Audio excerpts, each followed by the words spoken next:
Sí, hemos vuelto ya después de este sorbo de Café Santo Domingo, que nos ayuda a reponer con fuerzas y a iniciar esta semana con todo lo que trae.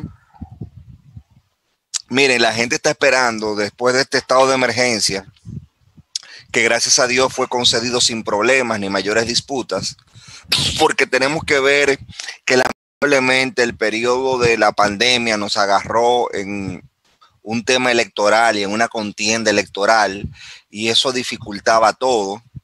Quienes como Guillermo y como yo entendíamos que no era lo más propicio, tuvimos que ceder porque eso prácticamente es la democracia, la voluntad de la mayoría y de los poderes constituidos, pero realmente ha sido en cierto medido una maldición de Casandra, aquel personaje de la guerra de Troya que tenía la maldición, hijo del rey Príamo, que tenía la maldición de poder predecir las cosas, pero que nadie le iba a creer. Así, en cierto sentido, creo que el doctor Sánchez Cárdenas, quien ha tenido una posición para la historia,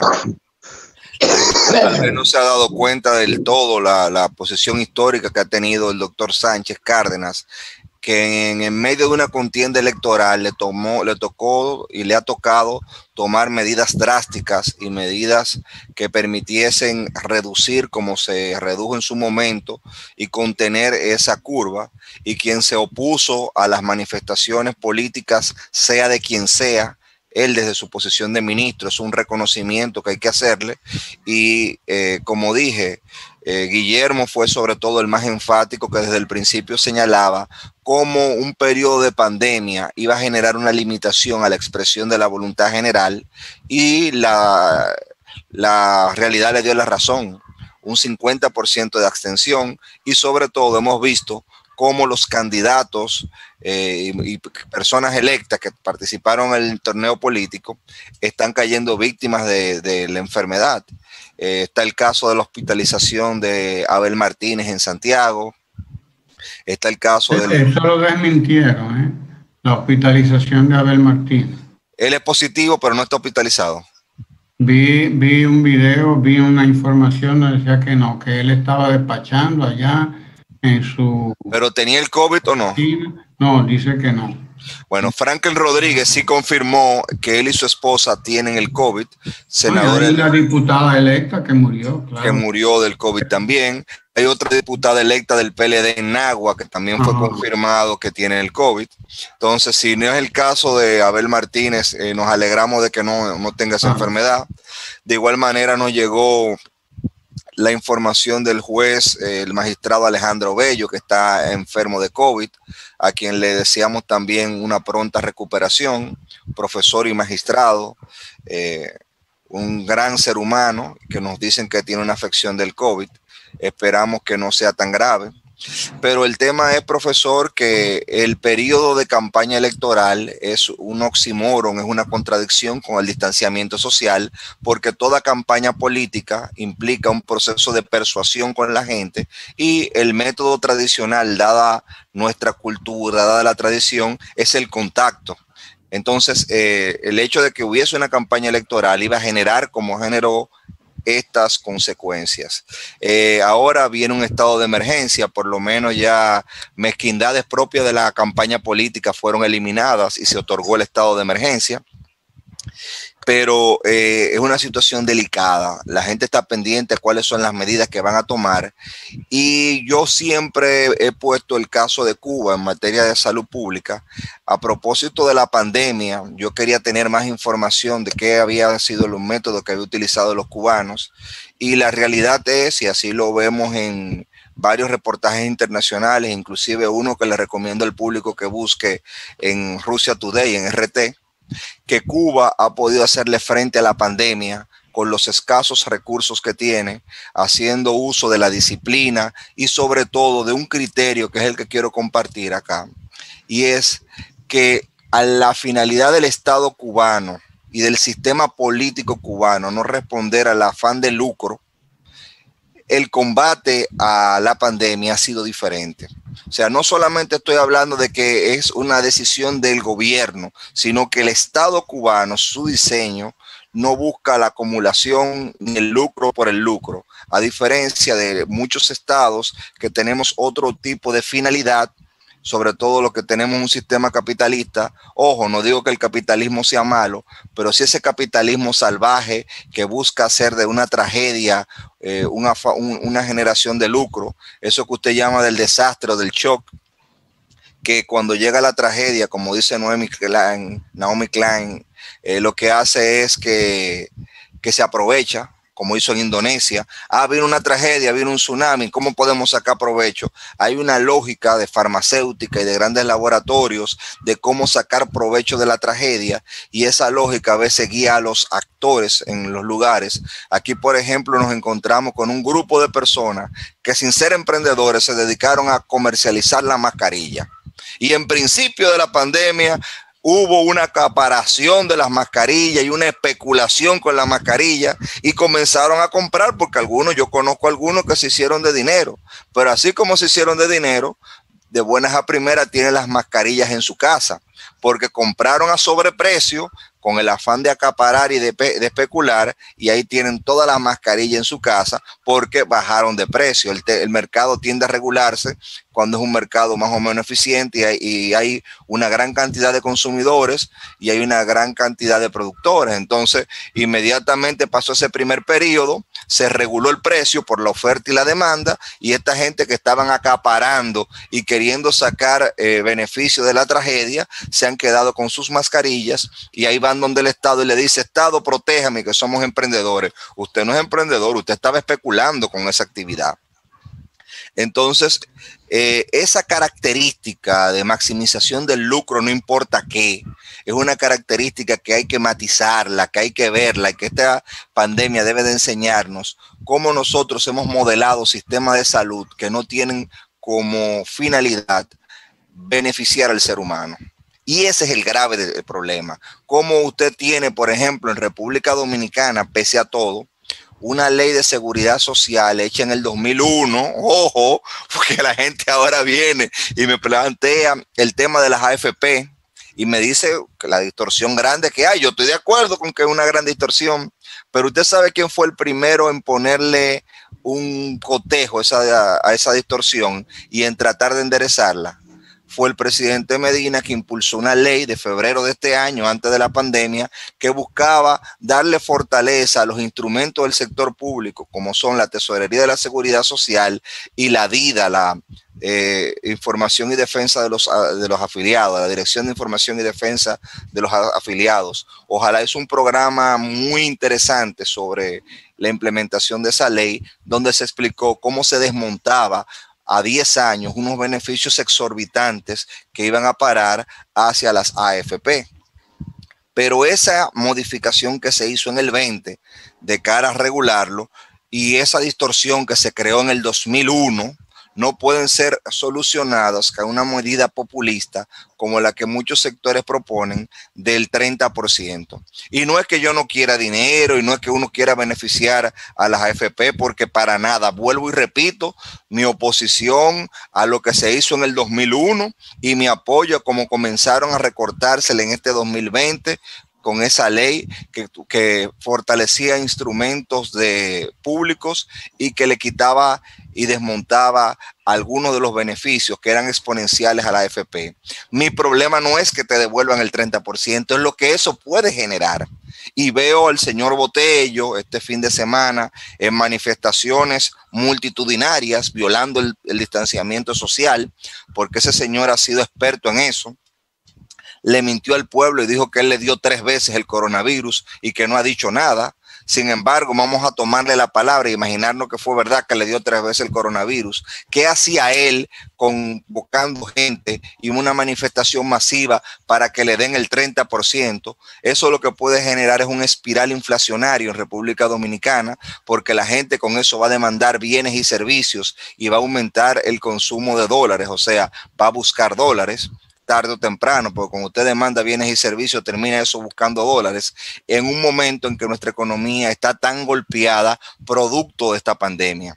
Y gracias a Dios no está más golpeada porque teníamos una posición robusta, pero ha sido una cuestión trágica que ha pasado en el mundo, y ante esa situación proponer esta cuestión que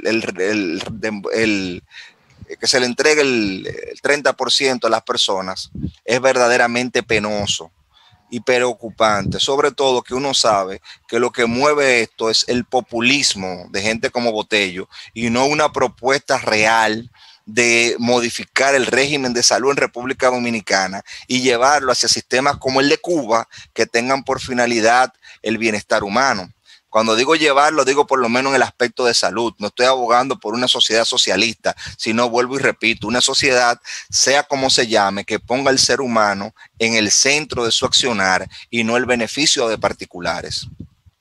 Lo que hemos estado haciendo en estos 8 años, colocar a las comunidades, colocar al ser humano, colocar a los dominicanos y las dominicanas más desfavorecidos por el sistema desigual que tenemos, colocarlo en el centro de la política. Sí, y mire, qué bueno que usted hace esa precisión, porque mucha gente me ha preguntado, ¿y por qué Danilo no ha hecho lo que se hizo en Cuba? Tú que hablas de Cuba y en Canadá y en Suecia. Yo tuve que explicarle, mira, una cosa es el Estado y otra cosa es el gobierno.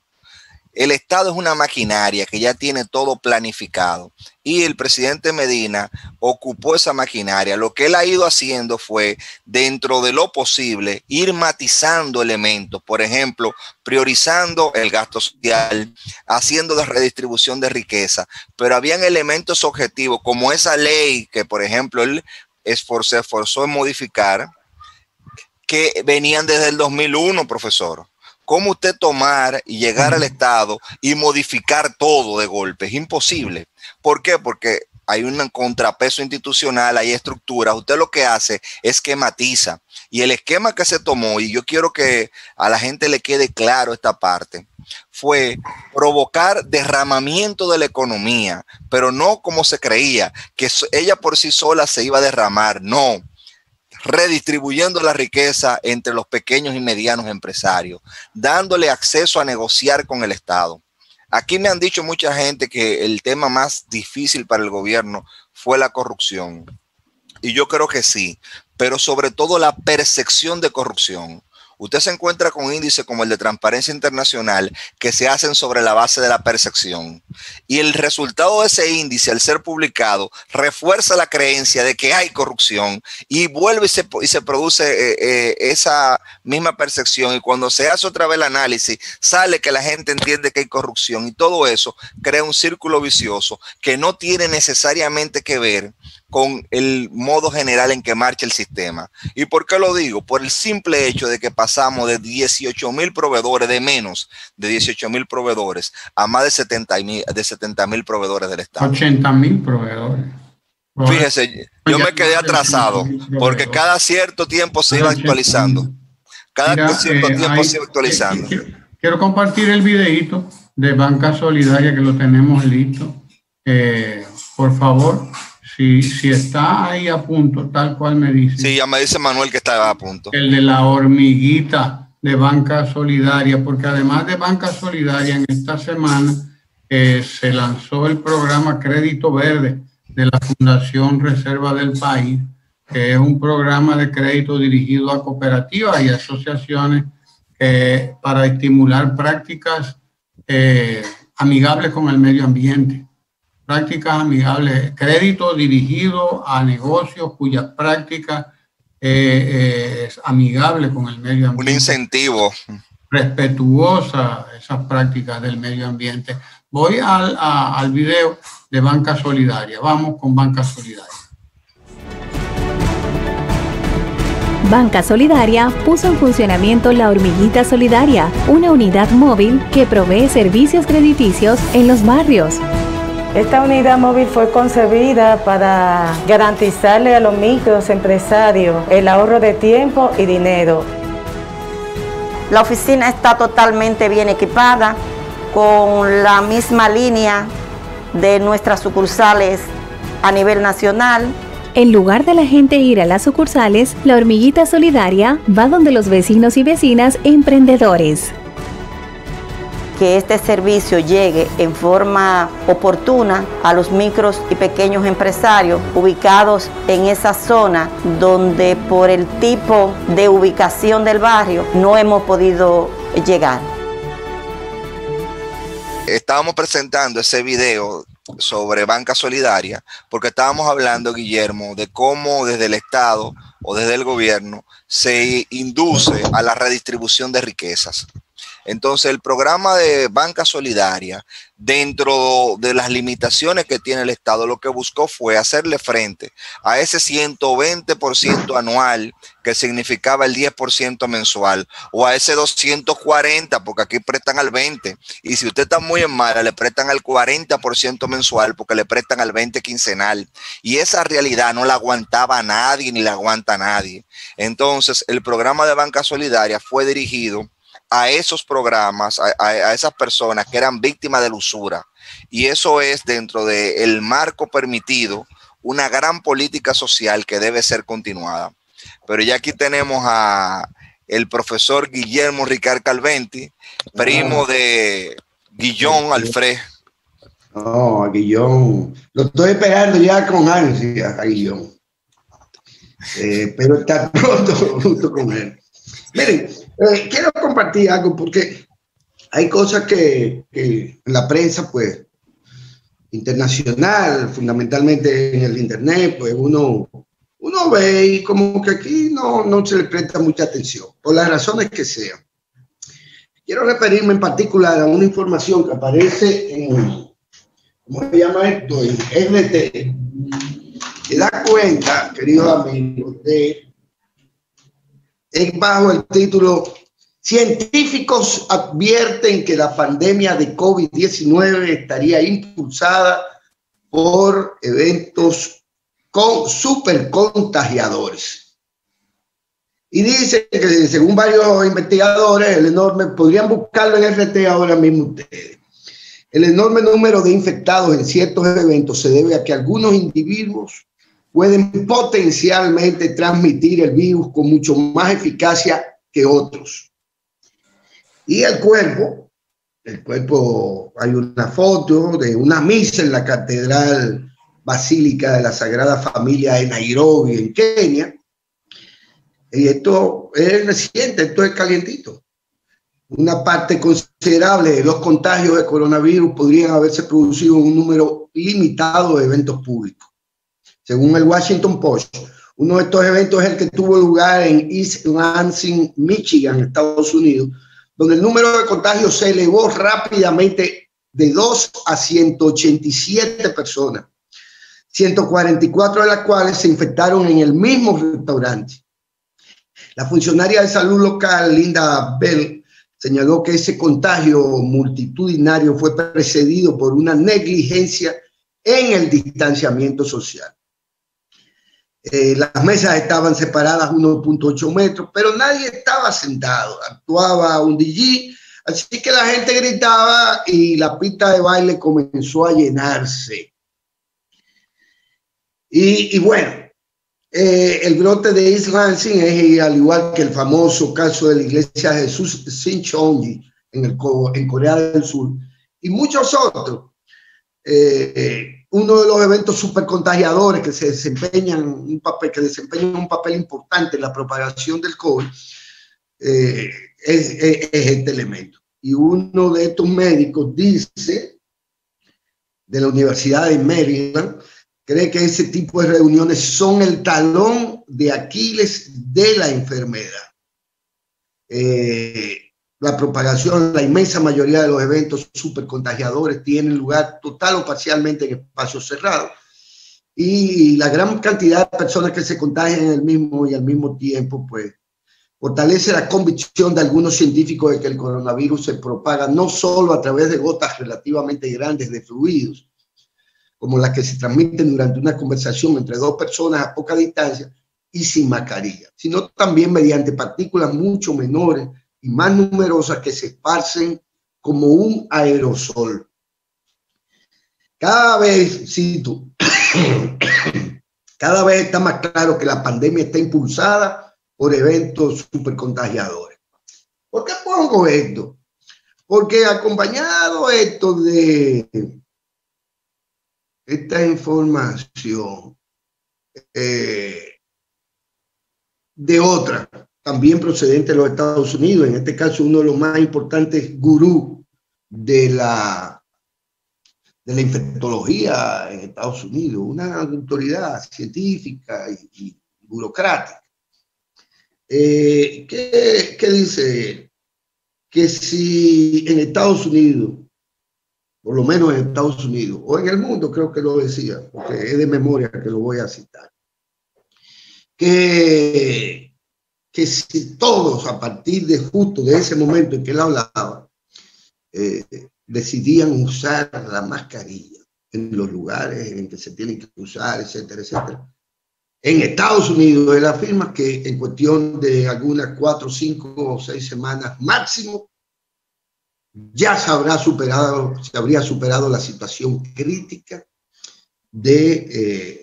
por la que ellos atraviesan, que es de tal magnitud que podría, bueno, decirse que es propia de un gran país y de una gran población. Y por lo tanto la cantidad de muertos ahí seguirá aumentando según se estima, hasta que den pie con bola con el tema de las vacunas. Dicho esto, queridos amigos, doy la otra información, que es la que aparece en una revistica comercial de esta bien sinvergüenza del país, que dicen la última gran fecha o el último la despedida de los dominicanos antes de la nueva emergencia nacional. Y uno dice, pero es que esto es una locura.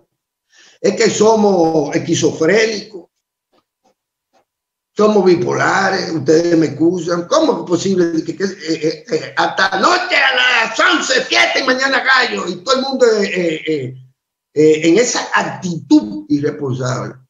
Y entonces ya dije que ahora, a partir de ahora, de nuevo, volvemos a la misma pendejada. ¿Qué es lo que me están diciendo? Somos bipolares. Si vamos a contagiarnos todos hoy, pero vamos a descansar una semana, 2, 3 semanas. Porque esa es la actitud. No solo de los analfabetos que siguen existiendo, no solo de los que no han sido escolarizados. E insisto y pongo este tema, porque no voy a hablar más de política. Ustedes saben que nadie que está agonizando se pone a hablar pendejada de política. Pero sí de lo que va a acontecer de aquí en adelante, de cómo podría irnos bien relativamente en medio de todo este caos y de la estupidez misma, y de cómo podríamos pues hacerle frente a las estadísticas que se están presentando. Porque se está hablando del daño escolar. Y yo quisiera que Ramón estuviera ahí. Se está hablando de daño escolar. Fulcar ahora va a decidir la suerte de este país. Porque si se expone a los niños, se exponen a los viejos. Y si se expone a los viejos, nos exponemos todos. No solo los que somos viejos, sino todos. Lo siento, es una estupidez hablar de 45 días de emergencia y por el otro lado hablarnos a nosotros. Que el año escolar, mitad presencial y mitad no presencial y todos los cuentos de camino. Ningún país serio que se respete pone un estado de emergencia de 45 días y a mitad de camino dice, ahora vamos a reabrir el año escolar. Vamos a ser más serios, por Dios. Y no estoy hablando de política porque dije que no voy a hablar más de mi vida de política. Y es corta mi vida. Ahora, no me relajen, no me tomen el pelo. Aquí no se puede estar hablando. Aquí tendríamos que estar aprovechando la ocasión para desescolarizar la educación dominicana y someterla a prueba. desescolarizar. Y ustedes van a decir, bueno, pero Guillermo está volviendo loco. No, ni el que habló de eso, ni el pedagogo que habló de eso profusamente y que escribió varios textos, entre ellos La sociedad desescolarizada.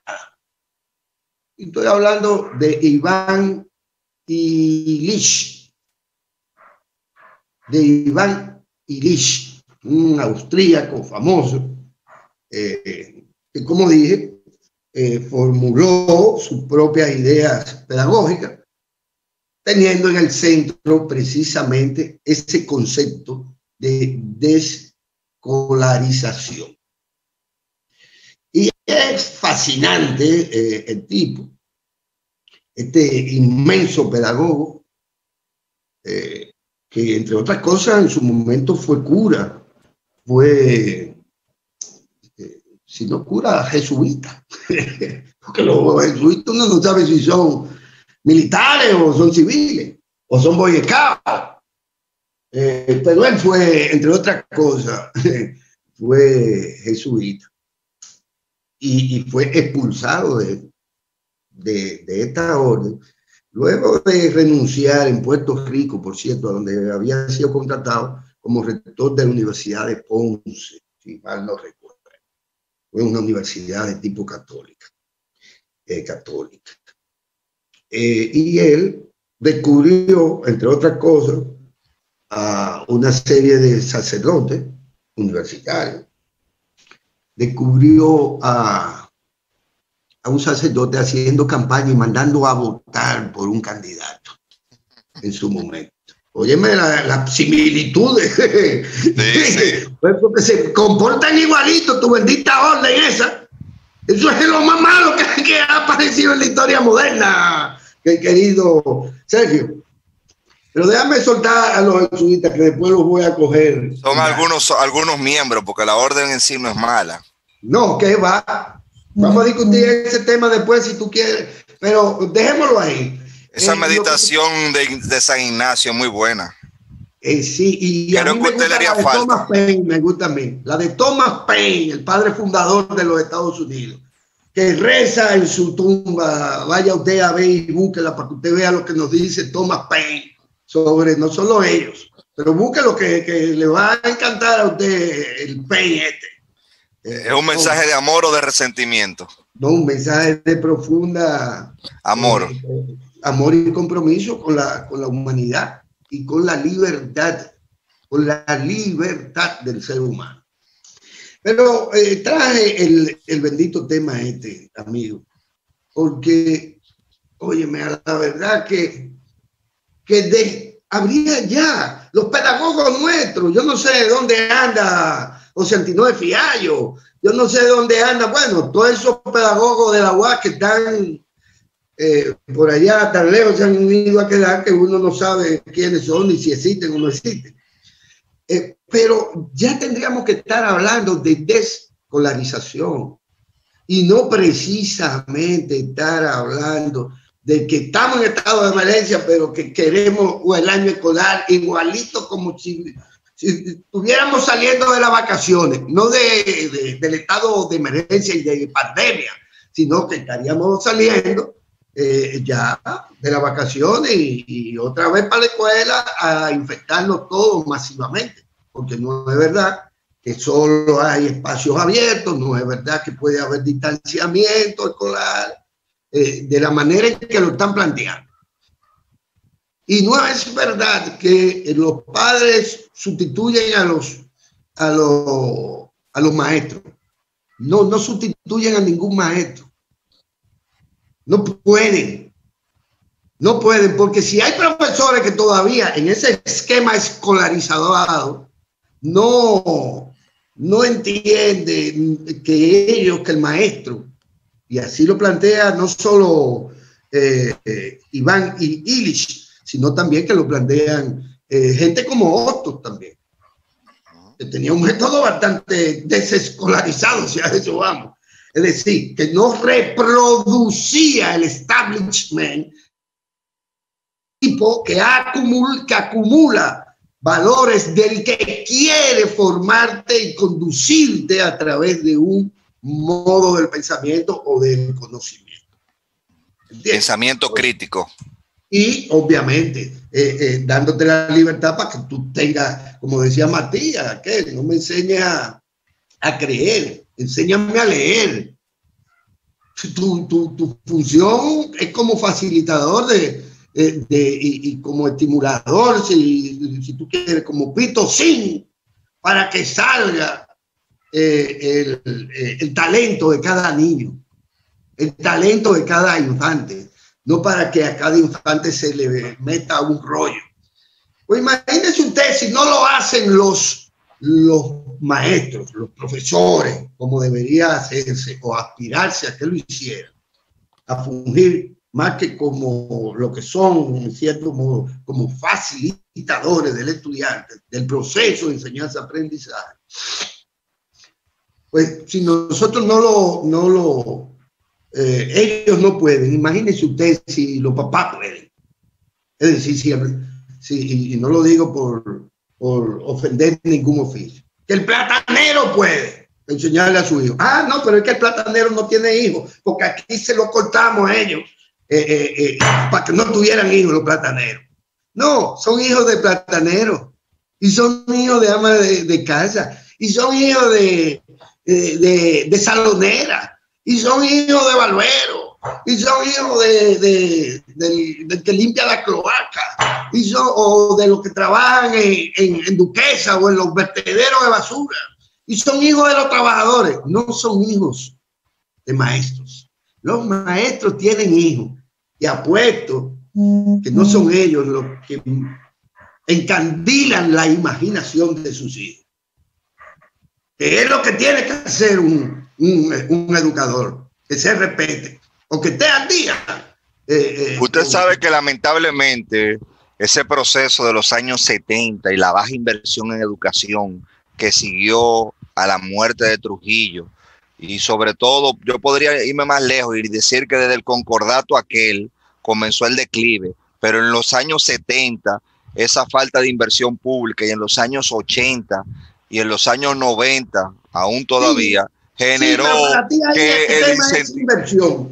El tema no es de inversión, ¿oíste? Es que hay un incentivo para la parte humana, Guillermo, y los mejores recursos no se fueron necesariamente ahí, porque ser maestro en un momento fue sinónimo de burla. Y yo tuve profesores, por ejemplo, que tuvieron que pasar del magisterio al derecho, y no les gustaba el derecho, pero tenían que sobrevivir de alguna manera.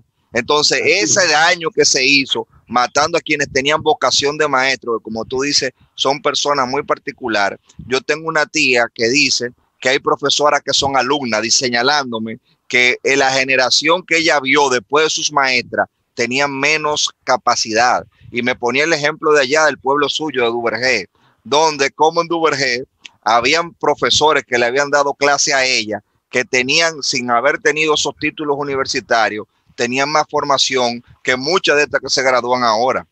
Así. Entonces, don Guillermo, ya no están haciendo señas del tiempo. Déjame cerrarlo. Yo te digo que no es un tema de inversión, que no la hubo a medias. No la hubo a medias. Porque tus amigos, los jesuitas, que fueron los que obligaron a Trujillo y negociaron lo más perverso que es el llamado concordato, tus amigos se encargaron de monopolizar la escuela de la clase media y rico, porque lo que buscan es el poder. Y sus alumnos tenían que ser gente como tú o como Ramón. Como yo. No me meto, por ejemplo. Pregúntenle a Paisal a ver quiénes eran los alumnos en La Salle. Pregúntenle, que él está ahí, si está conectado, mi saludo y mi respeto.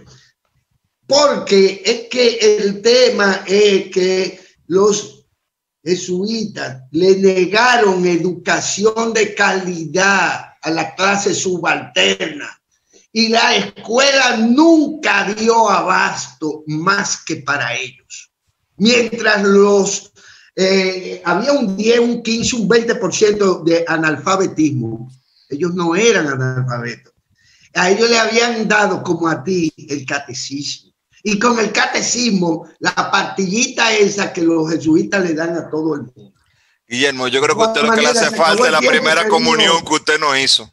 Querido compañero de armas, porque usted sabe bien que ya decía un gran personaje que ahora no recuerdo, que ya decía algo sobre eso, que en realidad los jesuitas nunca han sido una orden religiosa, sino una orden militar, y usted lo sabe. Desde está ahí de Saramagullón. La cosa hay que decirlas cuando son, cuando no son, pues simplemente no hay ni siquiera que hablar de ello. Espero poder mañana hablar con la compañía de mis otros compañeros de Ojalá. Usted está como medio pareciéndoseme a Mario Moreno, hablar con la compañía de mis otros compañeros. Las cosas cuando son y como no son. Está como medio Mario Moreno. No es nada de eso. Yo creo que me refiero a la compañía de acompañamiento. Y compañeros no tienen necesariamente que ver con eso, con compañía. Bueno, nos vemos. Esto ha sido todo por hoy. Muchas gracias por su atención. Hasta el día de mañana. Quédense aquí con el canal 4RD.